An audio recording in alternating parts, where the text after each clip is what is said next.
Hej alle sammen, og velkommen tilbage til min kanal.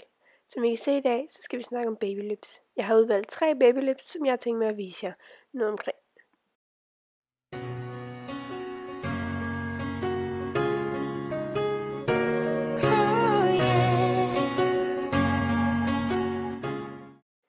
Den første, jeg har tænkt mig at fortælle jer om, er den, der hedder Hydrate.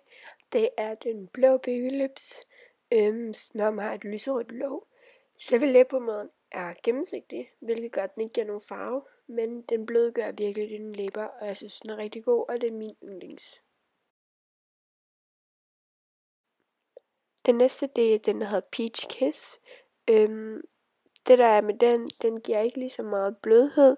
Den giver mere sådan et godt look og en god farve. Som I kan se, er den lidt bronze. Den sidste, jeg vil vise jer, det er den, der hedder Just Peachy. Den er fra en lidt anden edition, hvilket betyder, at der er noget mentol i den her, som virkelig gør, at dine læber bliver bløde, og den går faktisk ind og reparerer dem helt. Så den er også rigtig god. Det var simpelthen alt for den her lille korte video. Jeg håber, at I kunne lide den. Jeg har selv 7 baby lips, så hvis I kunne tænke jer at se nogle af de andre, må I også gerne skrive det i kommentaren, og så ses vi i min næste video. Hej hej!